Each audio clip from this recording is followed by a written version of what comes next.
మాజీ ఎమ్మెల్యే జీవన్ రెడ్డి చోర్ 2 రోజుల క్రితం జిల్లా వ్యాప్తంగా నిరసనలు. నందిపేటలో దిష్టి బొమ్మతో శవయాత్ర.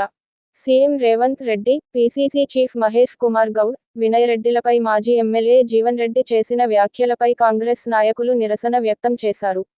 ఈ సందర్భంగా నందిపేటలో కాంగ్రెస్ నాయకులు జీవన్ రెడ్డి దిష్టిబొమ్మతో శవయాత్ర నిర్వహించారు. కాంగ్రెస్ పార్టీ నాయకులపై అనుచిత వ్యాఖ్యలు చేస్తే సహించేది లేదని జీవన్ రెడ్డిని హెచ్చరించారు. ఆర్మూర్ నియోజకవర్గ ఇన్ఛార్జి వినయ్ రెడ్డి, జీవన్ రెడ్డి వ్యాఖ్యలపై ఆగ్రహం వ్యక్తం చేస్తూ ఆయన నోరు అదుపులో పెట్టుకోవాలని హెచ్చరించారు. పీసీసీ అధ్యక్షుడు మహేష్ కుమార్ గౌడ్, ఎమ్మెల్యే సుదర్శన్ రెడ్డిలపై ఆరోపణలు చేయడం దారుణమని చెప్పారు. మరోసారి ఇలాంటి వ్యాఖ్యలు చేస్తే జీవన్ రెడ్డి రాజకీయ చరిత్రను బయటపెడతామని హెచ్చరించారు. కార్యక్రమంలో నందిపేట మండల కాంగ్రెస్ నాయకులు, కార్యకర్తలు పాల్గొన్నారు. మాజీ ఎమ్మెల్యే జీవన్ రెడ్డి చోర్ 2 రోజుల క్రితం నిజామాబాద్ లోని వాళ్ళ పార్టీ కార్యాలయంలో ప్రెస్ మీట్ పెట్టి మా పిసిసి అధ్యక్షులు మహేష్ కుమార్ గౌడ్ గారి మీద, మా ముఖ్యమంత్రి గారి మీద, మా జిల్లా సీనియర్ నాయకులు బోధన్ మాజీ మంత్రివర్యులు సుదర్శన్ రెడ్డి గారి మీద, నా మీద, మిగతా నాయకుల మీద పిచ్చి కూతలు కూర్చిండు. జీవన్ రెడ్డి నందిపేటలో ఇలా శవయాత్ర తీసిర్రు. స్వచ్ఛందంగా డప్పులు కొట్టడానికి వచ్చిర్రు. సంతోషంగా నీ యొక్క కార్యక్రమాన్ని నిర్వహించిర్రు. బిడ్డ, నువ్వు ఏం చేసినా చెల్లుతుంది అనుకున్నావు. 10 సంవత్సరాలు వందల మంది ఆర్మూర్ నియోజకవర్గంలో రకరకాలుగా బాధలు పడ్డారు. దాంట్లో ప్రధానమైన నేను బిడ్డ, నేను 8 సంవత్సరాల క్రితమే నువ్వు చేసిన దానికి చచ్చిపోవాలా. కానీ నాది గుండె గట్టి గుండె గనుక బిడ్డ, నిన్ను అంతు చూసిన దాకా నేను ఇక్కడ వదిలేదు లేదని చెప్పి ఈ రోజు ఇందాకనే ప్రెస్ మీట్ పెట్టినాం.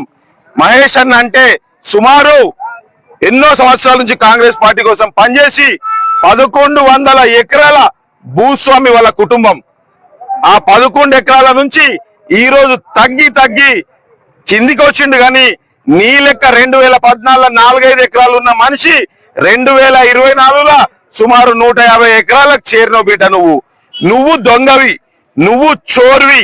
నీకు మహేష్ అన్న గురించి గాని, సుదర్శన్ రెడ్డి గారి గురించి గాని, రేవంత్ అన్న గురించి గాని, మా పార్టీ గురించి గాని, మా నాయకుల గురించి గాని మాట్లాడే అర్హత లేదు. మహేష్ అన్నకి, రేవంత్ అన్నకి కోరి గూటు కూడా నువ్వు వనికిరావని చెప్పి ఈ సందర్భంగా చెప్తున్నా. మళ్ళొకసారి బిడ్డ మా నాయకుల మీద గాని, మా పార్టీ మీద గాని పిచ్చి కూతలు కూస్తే నిన్ను వదిలిపెట్టమని చెప్పి ఈ సందర్భంగా తెలియజేస్తున్నా. ఇంకో విషయం చెప్తున్నా, నువ్వు ఆర్మూర్ నియోజకవర్గంలో వందల మంది కార్యకర్తల దగ్గర నుంచి 100 కోట్ల కన్నా ఎక్కువ వసూలు చేసినావు. వాళ్ళు రోజు నీ ఇంటి చుట్టూ తిరుగుతున్నారు. నువ్వు కేసీఆర్ ఫామ్ హౌస్ లో పండుకున్నావు. కేటీఆర్ గారికి, కేసీఆర్ గారికి కూడా చెప్తున్నా, ఇట్లాంటి దొంగని నమ్మకుర్రి, వీడు గజ దొంగ. మళ్ళొకసారి చెప్తున్నా బిడ్డ, నువ్వు ఎవరెవరి దగ్గర అయితే ఈ ప్రాంతం నుంచి తీసుకున్నావో డబ్బులు గాని, జాగా గాని అవన్నీ కూడా వాళ్ళకి ఇచ్చేయి. ఇక్కడున్న నాయకులకు కూడా చెప్తున్నా, ఎవరైతే జీవన్ రెడ్డి ద్వారా నష్టపోయిన వాళ్ళకు కూడా చెప్తున్నా, మీకు ఏదైనా సమస్య ఉంటే నా దగ్గర రండి. ఇక్కడిని భక్తుల గుట్టుంటుంది ఆర్మూర్లో సుమారు 16 ఎకరాలు వాళ్ళని భయభ్రాంతులు చేసి రిజిస్ట్రేషన్ చేసుకున్నావు. ఇంకొక 15-16 ఎకరాలు అక్కడి నుంచి ఎంఆర్ఓతో మాట్లాడుకొని ఎక్కించుకున్నావు. ఇవన్నీ కూడా ప్రజలు చెప్తారు. నువ్వు మళ్ళొకసారి